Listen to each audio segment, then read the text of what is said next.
너무 신나. 너무 신나. 안녕하세요.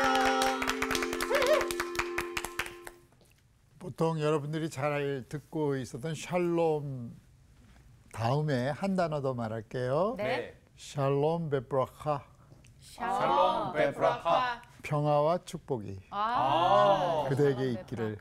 지난주에는 물과 예수님. 네. 그래서 이제 물이 축복과 관련됐다. 네. 이 말씀 우리가 같이 배웠잖아요. 네. 네, 오늘은 예수님과 동행하면서 우리가 경험하게 되는 하나님의 나라에 대해서 좀 공부 좀 해보려고 해요. 시편 73편 28절부터 제가 읽어드릴게요. 하나님께 가까이 함이 내게 복이라. 내가 주 여호와를 나의 피난처로 삼아 주의 모든 행적을 전파하리이다. 하나님께 가까이 한다라는 말은 하나님이 나의 피난처라는 거지. 근데 그게 복이래. 지난주에 복이 샘이라 그랬잖아. 그게 나에게 샘이 되는 거야. 영원히 목마르지 않는 그 생명수 샘물을 하나님과 가까이 해야지만 얻을 수 있잖아요. 그리고 주의 모든 행적을 전파하리이다. 하나님의 아름다우신 행하신 일들을 내가 이야기할 수 있게 된다는 말은 하나님과 가까이 하면서 하나님이 행하신 일들을 경험하니까 얘기할 수 있거든. 그래서 굉장히 중요한 것은 우리가 이 성서학당을 통해서 주님과의 깊은 교제, 주님과의 깊은 대화, 그러니까 일방적으로 주님의 가르침만 듣는 것이 아니라 하나님이 나와 대화하시는 거지, 예수님을 통해서. 그래서 이제 거기서 우리가 피난처, 또 생명의 샘물, 하나님이 하시는 놀라운 일들을 경험한 다음에 우리가 이웃에게 전달하는 그런 이 과정들이 되기를 간절히 바라요. 오늘 수업 갈릴리 산책 18강 믿음으로 여는 하나님 나라. 네, 오늘은 예수님이 열어주시는 하나님의 나라. 와우. 예수님은 하나님 나라에서 오신 분이기 때문에 네. 예수님이 우리에게 하나님 나라가 어떤 것인가를 보여주는데 그 좋은 예가 마가복음에 나오더라고요. 네. 그래서 우리 오늘 본문은 주로 마가복음을 볼 테고 여기에서 이제 예수님이 어떤 하나님 나라를 보게 해주시는가를 우리 찾아가 보도록 하겠습니다. 자, 마가복음 9장 1절 우리 가람 씨가. 네.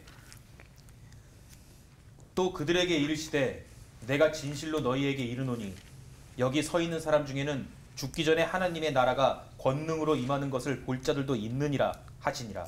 자, 이것을 해석해 보면 예수님이 내가 너희에게 이르노니 라고 말씀을 하실 수 있잖아. 근데 왜 진실로 이렇게 얘기를 하실까? 때로는 진실로 두 번 반복하기도 하시고 내가 너희에게 말하는 것이 아멘이다. 진짜다. 맞아. 그래, 진짜다. 그러니까 사람들은 이제 불신을 근거로 하잖아. 네. 왜 하나님의 나라는 이 세상에서 경험할 수 없다고 생각을 하거든. 그것은 우리가 죽어서 가는 하나님 나라만 생각하는데 여기 보니까 죽기 전에 하나님의 나라를 경험하는 것을 예수님 말씀하신단 말이야. 그러니까 오늘날도 마찬가지지. 하나님의 나라는 우리가 죽어서 가는 나라뿐만 아니라 이 세상에서 경험할 수 있는 나라라는 거야. 그리고 하나님의 나라는 권능으로, 이 권능이라는 말이 즈훗, 이게 이제 권리야, 권리. 그러니까 우리는 하나님의 나라의 시민, 백성으로서 그 나라를 향유할 권리가 있는 거죠. 그리고 이 나라는 헬라식으로 보면 두나미스거든. 이거는 다이너마이트야. 폭발력이 있는 거야. 전파력이 있는 거지. 그러니까 하나님 나라를 우리가 시민으로서 경험할 수 있는 권리가 있고 두 번째는 이게 폭발하는 거야. 그러면 폭발하면 어떻게 될까? 민들레 씨앗이 퍼지는 것처럼 다른 사람들도 하나님의 나라를 경험하게 하는 거지. 그래서 이제 그런 각도에서 우리가 좀 보았으면 좋겠어요. 제자들이 경험하게 될 하나님의 나라. 우리 히브리서 11장을 믿음의 장이라 그러는데 내가 읽어드릴게. 믿음은 바라는 것들의 실상이요 보이지 않는 것들의 증거니 선진들이 이로써 증거를 얻었느니라. 믿음으로 모든 세계가 하나님의 말씀으로 지어진 줄을 우리가 아나니 보이는 것은 나타나는 것으로 말미암아 된 것이 아니니라. 여기서 믿음을 예수님으로 바꾸면 더 이 본문을 이해하기가 좋아요. 제가 한번 바꿔볼게요. 네. 예수님은 바라는 것들의 실상이요, 보이지 않는 것들의 증거니 선진들이 이로써 예수님으로 말미암아 증거를 얻었느니라. 예수님으로 모든 세계가 하나님의 말씀으로 지어진 줄을 우리가 아나니 보이는 것은 나타난 것으로 말미암아 된 것이 아니니라. 지난번에도 요한복음 1장 1절이 어떻게 되어 있죠? 태초에 말씀이 계시니라. 그 말씀이 하나님과 함께 계셨고 그 말씀은 하나님이시다. 이렇게 얘기를 했잖아. 네. 그러니까 믿음은 바라는 것들의 실상이라는 말은 이 믿음의 주, 우리 예수님, 예수님은 바라는 것들의 실상이라는 것이지, 우리가 기대하는 것을 우리가 경험케 하실 수 있다는 거예요.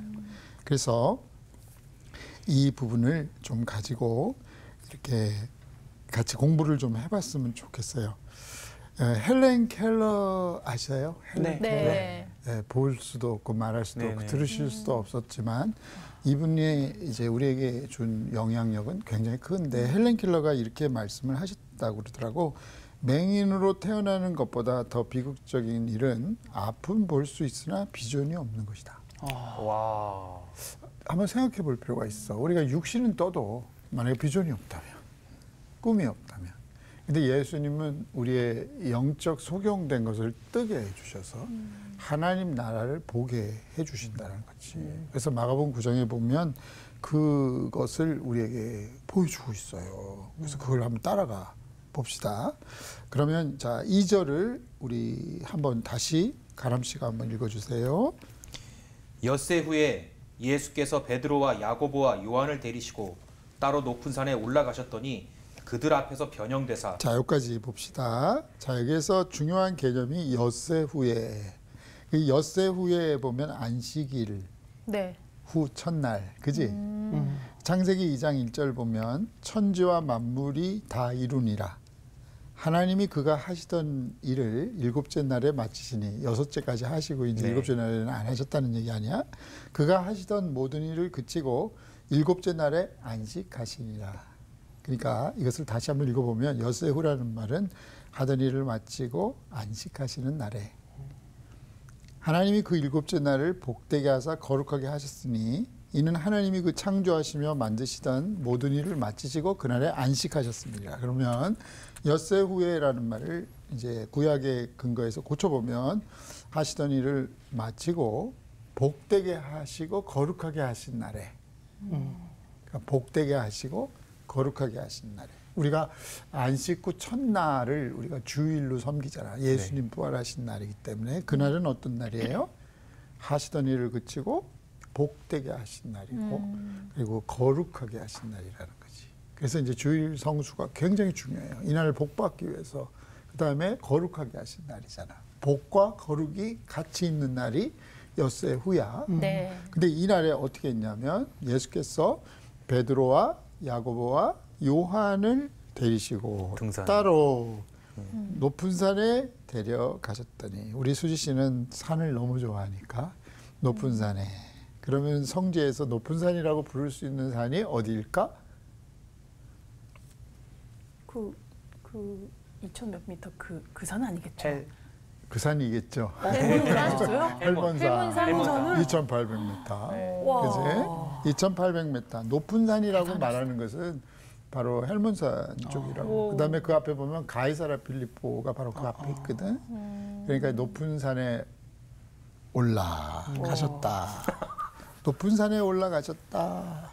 그러면 여기서 이제 12제자가 있잖아. 베드로와 안드레, 야고보, 요한, 빌립과 바돌로메, 이렇게 이제 제자들이 쭉 나오잖아. 네. 그런데 3명만 데리고 따라 올라가셨다라는 거야. 그러면 다른 제자들의 마음은 어땠을까? 다행이다. 왜? 아, 힘들었네. 요새는 휴일에 나오라 그래서 등산 데리고 가면 막 속으로 욕해요. 그래요.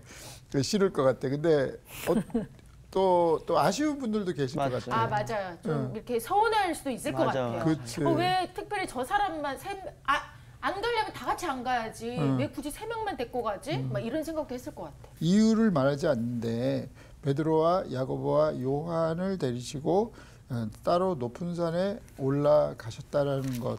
그리고 가서서 어떤 일이 벌어졌어? 옷이 막 하얘지고. 그 전에 그들 앞에서 변형대사 이렇게 돼 있어. 그러니까 영어를 써서 미안한데 transfigure라고 그래요. figure가 상징이거든. 근데 그게 바뀌었다는 거야. 그러니까 예수님이 바뀌었다는 거지. 이거를 변모라고 그러는 거야. 그들 앞에서 바뀐 거야.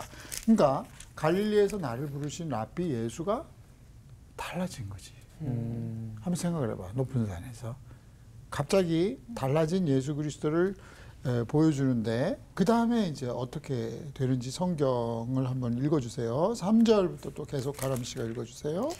그 옷이 광채가 나며 세상에서 빨래하는 자가 그렇게 희게 할 수 없을 만큼 매우 희어졌더라. 자, 높은 산에 올라갔습니다. 그런데 예수님의 모습이 바뀌면서 예수님의 의복을 보니까 너무 흰 거야. 어떤 빨래도 그렇게 할 수 없는 그런 옷을 입으신 예수 그리스도의 모습을 이제 보게 된 거지. 자, 근데 그 정도까지는 그렇다고 치는데 그 다음에 또 어떤 일이 벌어졌어? 계속 한번 읽어봐. 이에 엘리야가 모세와 함께 그들에게 나타나 예수와 더불어 말하거늘. 자, 이 부분을 여러분들께서 만약에 목도를 했다면 어떤 느낌이 들었을까? 아니 근데 얼굴을 알았을까요? 엘리야랑 모세가 나타나는지를. 그것도 좋은 질문. 네, 요즘 같은 그렇죠. 세대가 아니니까. 근데 딱 느낌이 느낌이 왔죠. 느낌 왔을 것 같아. 그 모세는 어떤 모습이었을까? 한번 상상을 해보십시오. 아, 모세도 있을 이렇게 것 막 같아. 돌판 들고 이렇게. 십계명 두돌 들고. 그리고 엘리야는 엘리야는 막 무릎 요가 자세. 요가 자세로. 무릎 위에 사이에. 막 구름이 막 둥둥 떠 있다. 먹구름 같은. 그럼 대번에 알지. 그렇지. 이름 얘기 안 해줘도 대번에 알지. 머리 위에 막 불덩이. 그러니까 이제 모세에 대한 이미지가 있을 것 같아. 그럼 모세에게 떠오르는 이미지는 아까 십계명의 두 돌판 또 뭐가 있을까? 지팡이. 홍해를 모세의 가른 지팡이. 그럼 모세의 지팡이가 나중에 뭐가 됐지? 네? 뱀. 뱀이 뱀. 됐고 또 물미역 같은 것도 들고 있을 수 있지. 홍해 건너가면서 이렇게 딱 이렇게 주워다가. 해녀야? 그 와중에 미역을 건졌다고. 아니 먹고 싶나 봐. 마른 땅 같이 건넜다 그랬어. 그때 물이 그래, 마른 땅. 벽이 되고 미역은 없어. 그때 다 말랐지 다. 그랬나요? 그래, 모세의 마른 이미지 또 하나 누가 기발한 아이디어 없을까? 모세의 이미지. 돌판, 지팡이 말고. 또 생각을 해봐. 있는데. 모세의 이미지 어땠을까? 모세는 싶다. 민수기에 보면 온유함이 지면에 승하더라 그랬어. 아. 그러니까 온유한 할아버지 인상. 모습 한번 상상할 수 있어요. 수염 막 이렇게. 그러니까 우리가 나이가 들어갈수록 참 얼굴에 책임지라 그러잖아. 네네. 근데 모세는 온유함이 이 지상에서 최고였다라니까. 그리고 그 얼굴에서 광채가 났다 그랬잖아. 하나님을 배웠고 나서 사람들이 쳐다볼 수 없어서 수건을 얼굴에 쓰고, 그지? 그러니까 온유하신 할아버지가 십계명의 두 돌판을 들고 모세의 지팡이를 가지고 나타나신 거야. 그치? 엘리야는 어땠을까? 머리가 없지 않았나요? 그 엘리사 그래 맞아. 였나요? 머리가 없었어. 그잖아. 네. 엘리사지. 엘리사죠, 그게 맞아요. 엘리야의 머리를 가져가면 어떡해. 그건 아니지. 심하겠어. 탈모 예민합니다. 예. 그래서 어땠을까? 엘리야의 이미지 생각해봤어? 근데 모세 이미지랑은 다를 것 같아요. 좀. 약간 어떻게? 야인 느낌. 열정. 엘리야의 열심이라 그러잖아. 맞아요. 그러니까 달려가는 거지, 그렇지? 네. 그다음에 또 뭐 있을까? 그 엘리야가 약간 좀 우울한 기질이 있지 않았나요? 어떤 의미에서? 그 이것도 좀 엘리사랑 좀 헷갈렸나? 아니 왜 때로는. 약간 그 왜 거기에 그 나무 뭐죠? 나무 밑에서. 로뎀나무. 로뎀 나무에서 쉬면서 음. 굉장히 나를 우울해하면서 좀 나를 죽여달라고 그건 데려가달라고. 우울증은 아니고 그건 그 다른 우울증까지는 거지. 아닌데 지쳐 있는 거지. 약간 번아웃이지. 번아웃 된 거지, 그치? 네. 그다음에 엘리야는 또 여호와의 식물의 힘을 의지하여 호렙산까지 가잖아. 그러니까 홀로 단독자로 서 있는 그런 모습들을 한번 보면 좋을 것 같아. 그리고 굉장히 열정적인 사람이잖아, 그지? 하늘에서 불도 내려오고, 그다음에 또 무릎 사이에 얼굴을 무릎 사이에 놓기도 하고, 그래서 엘리야와 모세라고 하는 그분이 갑자기 나타났는데 예수님과 대화를 하고 있었다라는 것이지. 자, 그 다음에 베드로가 뭐라 그래? 예수님께 라삐여 오절. 우리가 여기 있는 것이 좋사오니 우리가 초막 셋을 짓되 하나는 주를 위하여 하나는 모세를 위하여 하나는 엘리야를 위하여 하사이다 하니 이는 6절 이어서 이는 그들이 몹시 무서워하므로 그가 무슨 말을 할지 알지 못함이더라. 자, 여기까지 하나씩 한번 짚어봅시다. 이제 첫 번째 보면은 예수님이 변화하셨을 때 이제 베드로와 야고보, 요한이 그 자리에 있었죠. 네. 변모 사건에서. 근데 베드로와 야고보와 요한은 변화됐다, 안 됐다? 안 됐다. 안 됐다. 똑같아요. 이게 이제 특징이야. 그런데 갑자기 저쪽에서 천상계에 있었던 사람들이 나타난 거야. 네. 모세와 엘리야. 엘리야가 나타난 거지. 네. 그리고 그 예수님이 중간에 딱 있는 거야. 3대 3이란 말이야. 3대 3. 네. 그러면 이제 예수님이 이제는 갈릴리의 랍비가 아니야. 예수님은 이제 하나님의 그 성자, 삼위일체 중에 이격으로 계시는 거지. 그치? 하나님으로 계시고 거기에 이제 모세와 엘리야가 있는 거야. 그러면 이제 시공을 초월한 이 3세대 사건으로 나는 보거든. 그러니까 예를 들어 모세와 엘리야 그리고 현재 갈릴리 어부로 제자가 된 베드로와 야고보, 요한이 서로 만나는 거야. 자, 시공을 초월한다는 것은 모세는 출애굽 시대의 인물이란 말이야. 네. 그리고 엘리야는 북왕국 아합 시대로 칠흑같이 어둡던 시대, 이 두 시대가 다른 시대였잖아. 네네네. 그 다음에 베드로와 야고보와 요한은 메시아를 만나 제자로 부르심을 받은 세대가 이렇게 시공을 초월해서 만나는 거야. 그러니까 과거와 현재가 예수 그리스도를 중심으로 해서 만나는 거예요. 성경도 나는 그렇다고 생각하거든. 우리가 성경을 읽을 때 과거에 우리가 성경의 인물들 만나잖아. 그리고 이제 이 성경의 얘기가 오늘날의 이야기가 되기 위해서 우리가 또 성경을 읽는 거라고 생각해. 그러니까 과거에 아브라함이 현재 아브라함이 내가 될 수 있는 거고, 과거에 모세가 현재 내가 모세가 될 수 있는 거고, 엘리야가 현재의 내가 될 수가 있는 거야. 그래서 야고보서에 보면은 이 굉장히 중요한 격려의 말씀이 있는데 엘리야는 우리와 성정이 같은 사람이로 돼. 성격과 정서가 같단 말이야. 그가 기도한즉 하늘이 비를 내리지 않아. 그리고 그가 다시 기도한즉 하늘이 비를 내렸다는 거야. 그 다시 말하면 뭐예요? 우리도 할 수 있다. 하늘을 닫을 수 있고 열 수 있다라는 거지.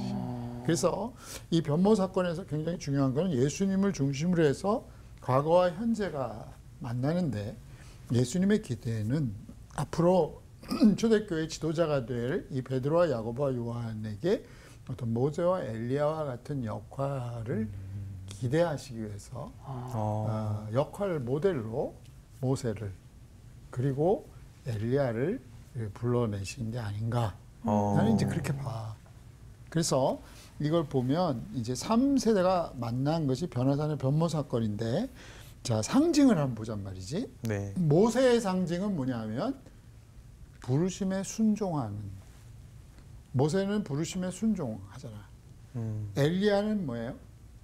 바알에게 무릎 꿇지 아니하는 영성. 그다음 베드로와 야고보, 요한의 상징은 뭐예요? 그물과 배가 아닌 예수님의 말씀이 그들의 도구였어. 이게 이제 그들이 나타나는 상징들이라고. 그럼 오늘날 크리스찬의 상징은 뭐예요? 여러분들이 크리스찬 됨을 보여주는 피거가 있을 거 아니야. 네. I'm Christian. 네. 나 그리스도인입니다. 그럼 네. 뭐예요? 교회 나가요. 그러면 절에 나가는 거하고 뭘 차이가 있을까? 교회 나가. 또 사랑. 나는 로마서 12장 1절 2절이 나는 우리의 상징이라고 생각해. 너희는 이 세대를 본받지 말고 마음을 새롭게 함으로 변화를 받아 하나님의 선하고 기뻐하시고 온전하신 뜻이 무엇인지 분별하도록 하라. 이게 이제 크리스찬으로서의 우리의 상징성인 것 같아. 네. 그리고 예수님은 구체적으로 이 세상의 빛과 소금이 되라. 이런 이제 피규어를 우리에게 바꾸라고 얘기를 하잖아. 그런데 이제 어쨌든 여기 보면 이제 구체적으로 우리 한번 살펴보면 이 예수님의 옷이 광채가 나며 세상에서 빨래하는 자가 그렇게 희귀할 수 없을 만큼 매우 희어졌다 그랬잖아. 그러면 예수님이 옷이 바뀌었다라는 것은 우리의 의복도 바뀌어야 된다라는 것을 얘기해 주는 거지.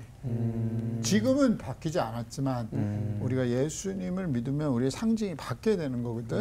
그럼 그걸 한번 찾아보자는 거지. 자, 제사장 의복 우리 수지 씨가 네. 출애굽기 29장을 한번 보자. 4절부터 한번 읽어주세요. 너는 아론과 그의 아들들을 회막문으로 데려다가 물로 씻기고 의복을 가져다가 아론에게 속옷과 에봇 받침 겉옷과 에봇을 입히고 흉패를 달고 에봇에 정교하게 짠 띠를 띠게 하고 그의 머리에 관을 씌우고 그 위에 거룩한 패를 더하고 관유를 가져다가 그의 머리에 부어 바르고 그의 아들들을 데려다가 그들에게 속옷을 입히고 아론과 그의 아들들에게 띠를 띄우며 관을 씌워 그들에게 제사장의 직분을 맡겨 영원한 규례가 되게 하라. 너는 이같이 아론과 그의 아들들에게 위임하여 거룩하게 할지니라. 네. 아론과 그의 아들들의 피규어는 제사장 직분이에요. 그러면 그분들이 제사장임을 보여주려면 어떻게 돼? 여기 보니까 의복을 입는 거죠. 네. 그러니까 우리가 입는 옷이 아니야. 네. 다르죠. 그리고 이분들은 속옷, 에봇, 그다음에 에봇에 띠, 머리에 관, 거룩한 패, 관유 이런 것들이 이제 들어가는 거야. 그럼 이건 이제 구약이라고 보잖아. 신약적인 의미로 생각하면 훨씬 더 쉬울 것 같아. 예수님의 의복이 바뀌신 것처럼 우리 크리스천들의 상징이 바뀌는 거지. 이것이 이제 골로새서 3장에 잘 나오는데 우리가 본받아야 될 것 같아. 윤정 씨가 한번 읽어주세요. 네. 그러므로 너희가 그리스도와 함께 다시 살리심을 받았으면 위의 것을 찾으라. 거기는 그리스도께서 하나님 우편에 앉아 계시느니라. 위의 것을 생각하고 땅의 것을 생각하지 말라. 이는 너희가 죽었고 너희 생명이 그리스도와 함께 하나님 안에 감추어졌음이라. 우리 생명이신 그리스도께서 나타나실 그때에 너희도 그와 함께 영광 중에 나타나리라. 그러므로 땅에 있는 지체를 죽이라. 곧 음란과 부정과 사욕과 악한 정욕과 탐심이니 탐심은 우상 숭배니라. 이것들로 말미암아 하나님의 진노가 임하느니라. 너희도 전에 그 가운데 살 때에는 그 가운데서 행하였으나 이제는 너희가 이 모든 것을 벗어버리라. 곧 분함과 노여움과 악의와 비방과 너희 입에 부끄러운 말이라. 너희가 서로 거짓말을 하지 말라.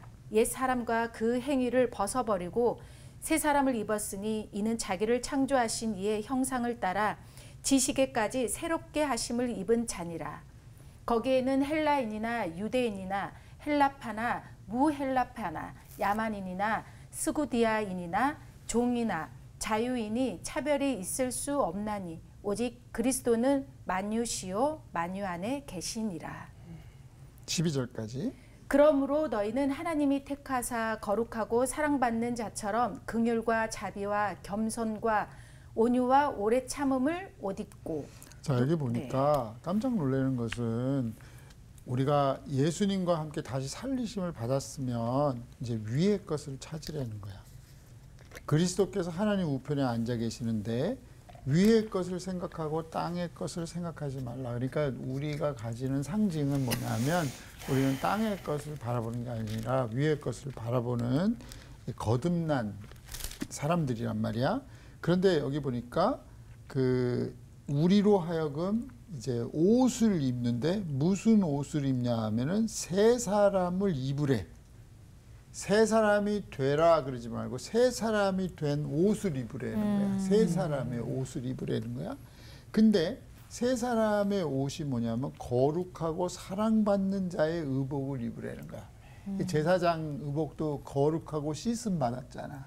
그러니까 거룩하고 사랑받는 자의 의복이 뭐냐 하면 10절에 나와요. 새 사람을 입었으니 이는 자기를 창조하신 이의 형상을 따라 지식에까지 새롭게 하심을 입은 자니라.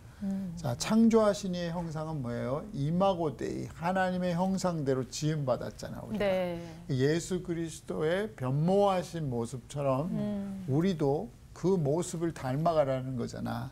그래서 뭐라고 얘기하냐면, 첫째, 하나님이 택하사 거룩하고 사랑하는 사람들이기 때문에 첫째, 국률의 옷을 입으라는 거야. 그러니까 우리가 가지는 퓨거, 상징은 뭐냐면 국률의 사람이야. 그러니까 우리가 그리스도인입니까? 국률을 베풀어야 돼. 그러면 우리가 뭐가 생각나? 산상수훈에서 국률이 여기는 자는 복이 있나니 너희가 국률이 여김을 받을 것이며. 그래서 그리스도인이 불쌍히 여길 줄 모른다면 그 사람들은 그리스도인의 상징을 갖고 있지 않는 거지. 그러니까 우리는 불쌍히 여길 줄 아는 거야. 그래서 지난번에 기억나세요? 목사라는 말이 국률이 여기는 사람이라 그랬잖아. 뭐 설교 잘하고 뭐 성경 잘 가르치고 이게 아니야. 히브리어로는 코메르라 그래. 코메르. 이 국률이 여기는 사람이야. 국률의 옷을 입으라 그랬잖아. 두 번째 보면 자비. 뭐 같은 표현이지만은 이제 자비로운 사람이 돼. 그다음에 겸손. 우리 예수님이 가장 요단강의 낮은 곳에 십자가에 죽기까지 물을 다스리는 분이 물 밑으로 들어가셨으니까 겸손한 옷을 입고, 그다음에 온유. 온유한 자는 복이 있나니, 그지? 저희들이 땅을 기업으로 받을 것이며. 그러니까 온유라는 말은 히브리어로 대답한다는 뜻이 있어요. 그러니까 성품에 있어서 착하고 온순한 게 아니야. 사무엘아 할 때, 모세야 할 때, 예, 네. 제가 여기 있나이다. 이게 온유야. 그러니까 자꾸 온유를 오해하는 게, 온유는 성품이 온순하고 이런 거로 아는데 그게 아니야. 성품이 온순해도 하나님이 말씀하시는데 응답 안 할 수가 있어. 사무엘 사무엘 하면은 예, 제가 여기 있나이다.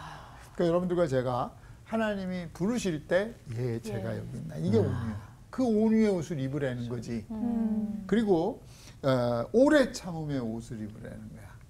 자, 하나님이 우리에 대해서 오래 참으셨잖아. 네. 우리에 대한 오래 참으심이 우리로 구원을 이루었다 그랬거든. 그러니까 우리도 그리스도인으로서의 피거는 뭐냐면 오래 참음이야. 오래 참음. 그 다음에 이제 모세를 통해서 우리가 배울 수 있는 거 봐봐. 아까 모세가 가진 상징 중에 하나가 온유함이 지면에 승하다 그랬잖아. 그러면 엘리야를 통해서 받을 수 있는 상징이 뭐야? 왜 세 제자에게 그걸 보여주셨을까? 엘리야가 하나님의 은혜가 임할 때까지 7번 머리를 무릎 사이에 넣고 오래 참음의 대명사입니다. 3년 동안 기근을 견뎠잖아요. 그렇지? 그러니까 엘리야는 지쳐 쓰러질 때까지 하나님 앞에서 인내했어. 그리시네가 했어. 인내했고. 그러니까 이 변화산에서 예수님이 모세와 엘리야를 등장시키시는 그 이유가 뭘까? 그 세 사람에게 이런 퓨거를 가지라는 거야. 이런 상징을 가지라는 거거든. 그러니까 지금 갈릴리의 어부로서 이제 이 사람들이 제자로 부르심을 받았지만 아직 지도자가 되기에는 아직도 멀었어. 그러니까 모세와 엘리야를 등장시키셔서 예를 들어서 모세의 많은 상징들이 있지만 그 중에 예를 들어 온유함. 왜냐하면 앞으로 교회를 세워나가야 되고 양들을 돌보기 위해서는 그 온유함이 없으면 안 되거든. 두 번째, 오래 참음이 없어서는 안 되잖아. 그 다음 국률, 자비, 겸손 이런 것이 이제 우리 그리스도인들이 옷을 입어야 되는 거야. 그러니까 지금 우리가 만약에 예수를 믿는다고 하면서 분함, 노여움, 악의, 비방 이런 것이 있으면은 안 되는 거지. 네. 그렇지. 네. 그러니까 오늘 우리 그리스도인들이 다시 회복해야 되는 이미지들을 이 변화산 속에서 우리가 배울 수가 있는 것 같아요. 그 두 번째는 하늘의 음성이거든. 엘리야와 모세와 함께 예수님과 더불어 말하는데 하늘과 땅, 과거와 현재가 예수님을 중심으로 지금 만나고 있거든. 그런데 이때 한번 봐봐. 이것을 갑자기 경험한 이해할 수 없는 베드로는 과거와 현재, 미래를 아우르는 변화되신 예수님 앞에서 여전히 그를 랍비라고 부르고 있어. 예수님이 변화되셨는데도 그분을 랍비라고 부르고 있다. 오늘날 역사적인 예수를 찾아가는 그런 모임들도 그래. 성경을 나는 그냥 역사책으로 뭐 일반적으로 보는 건 아니야. 이거는 믿음이 없이는 이해할 수 없는 책이란 말이야. 다른 책이 아니야. 네. 근데 신적인 예술을 역사적인 예술로만 찾아가기 위해서 평생을 바치는 사람들이 있어. 주님은 이 역사 속에 오신 분이시기도 하지만 하나님이셨다고. 근데 이 하나님이 영구로 가능할까? 성령이 도와주시지 않으면 불가능한 거라고 생각을 해.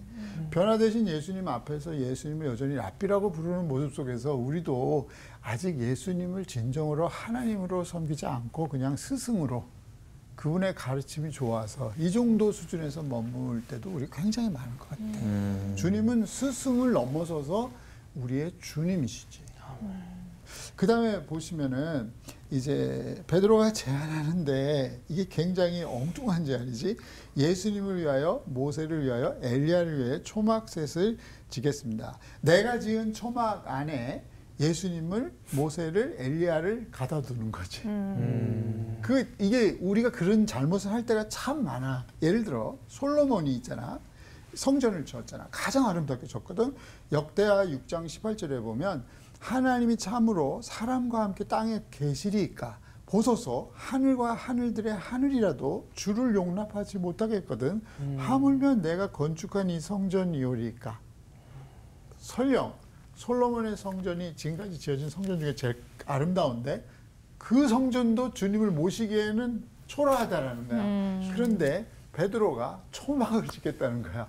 거기 나무로 집을 대충 져가지고 모세 여기다 사십시오. 엘리야 사십시오. 예수님 여기 머무세요. 이게 이 신앙적으로 보면 주님을 내 그릇, 내 시야 안에 머물게 하겠다는 어리석은 제안이라는 거야. 그러니까 우리는 내가 이만하면 예수님 앞에 뭐 만족을 해드리겠지. 예수님 여기 오세요가 아니라는 거지.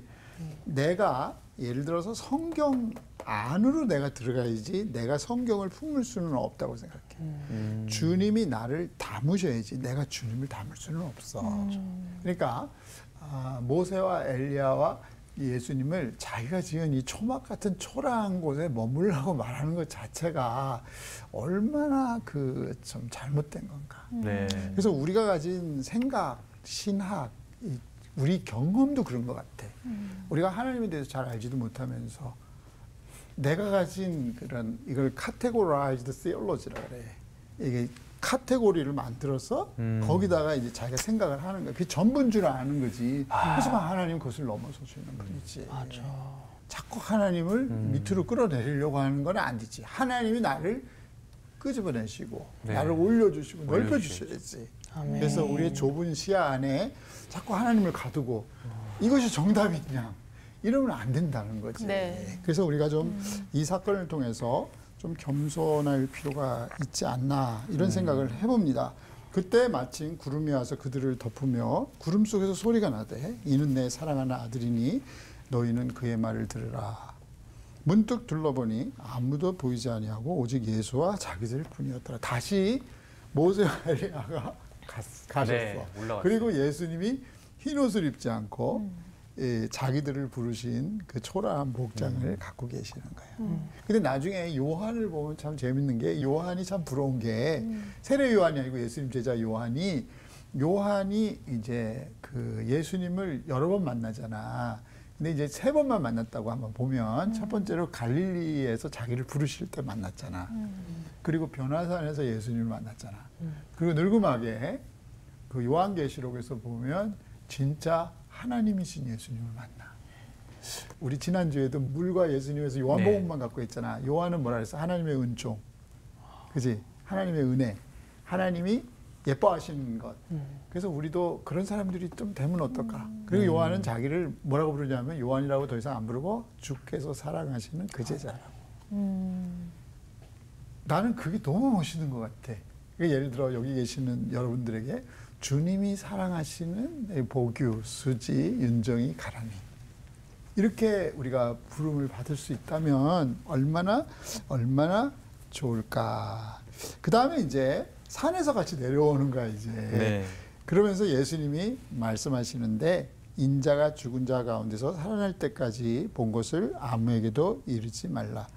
그들이 이 말씀을 마음에 두고 서로 문의하되 죽은 자 가운데서 살아나는 것이 무엇일까 하고 서로 이제 논의를 하는 거야. 그러니까 지금 정신이 없을 것 같아. 네. 갑자기 예수님이 가자 해서 갔는데 네. 모세가 보이고 엘리야가 네. 보이고 예수님이 변화된 모습을 보셨잖아.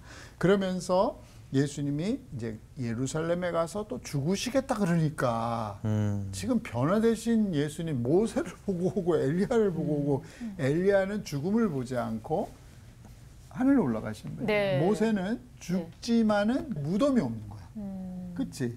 근데 예수님은 정작 죽으시겠다 그러는 거거든. 네. 이 역설을 도대체 어떻게 이해를 하겠어? 이 부분은 어떻게 과학적으로 설명을 할 수가 없는 것 같아. 나중에 예수님이 죽었다가 부활하신 다음에야 이제 그것을 좀 알게 되는 것 같아. 그래서 이제 결론적으로 보면 예수님을 따라다니면 하나님 나라가 권능으로 임한다. 이제 이 주제를 가지고 우리가 봤잖아. 네. 그러면 첫째로 예수님은 이 지상에 관한 문제만 해결하기 위해서 오신 분이 아니야. 예수님을 따라가면 하나님의 나라를 경험하게 하시는 분이에요. 네. 그래서 그게 하나님 나라의 권능으로 임한다는 거고, 두 번째, 그것은 언어적으로 보면 폭발력이 있어요. 다이너마이트 같이. 그래서 그 하나님 나라 경험한 것을 우리가 전달할 수밖에 없어.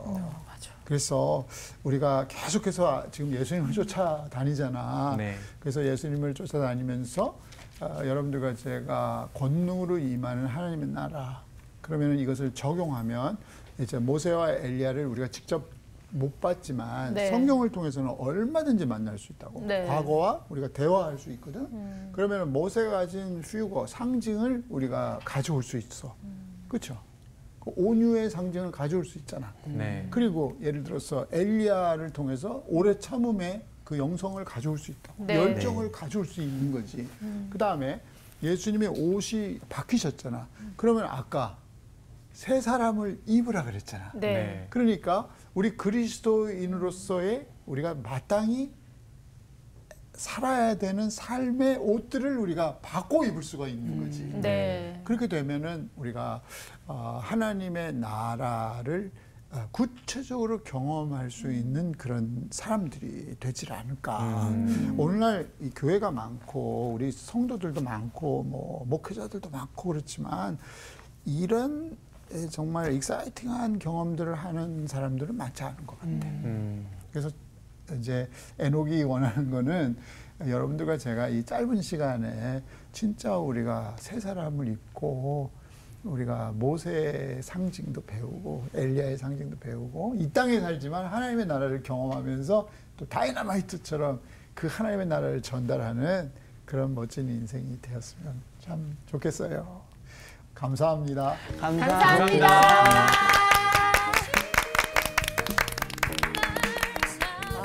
진짜 예수님이 그 하얀 옷을 입었다는 게 갑자기 천사가 내려와서 하얀 옷을 입혀준 게 아니라 입고 있던 옷이 하얗게 변할 정도로 새 옷을 입으신 건데 맞아. 우리도 그렇게 바뀌어야 된다는 생각이 드는 거예요. 이 생활은 똑같지만 우리가 완전히 하나님의 사람으로 바뀌면 우리한테 광채가 나지 않을까. 맞아, 저는 맞아. 진짜 그래서 성령 마사지라는 게 있잖아요. 맞아, 정말 맞아. 우리가 진짜 하나님을 뜨겁게 만나면 그게 마음에서부터 기쁨이 넘치다 보니까 그 얼굴에서까지 그 표정이 드러나게 되잖아요. 요렇게? 얼굴에 막 이렇게 관중 나나요?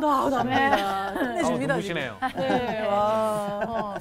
세 가지가 참 중요한 것 같아요. 궁휼한 마음을 갖고 또 이 하나님 부르심에 답할 줄 아는 온유함 그리고 오래 참음 이 세 가지가 정말 중요한 것 같습니다. 맞아요. 너무 하고 싶어. 저는 사실 공연 끝날 때마다 소개할 때 예수님께 사랑받는 김보기입니다라고 소개를 해왔거든요. 근데 오늘 요한 얘기해 주시면서 그 얘기를 해주셨잖아요. 근데 예수님께 사랑받는 사람은 너무 매력적인 걸 다시 한번 확인하게 된 계기가 됐어요. 우리도 많이 매력적이죠. 그럼요.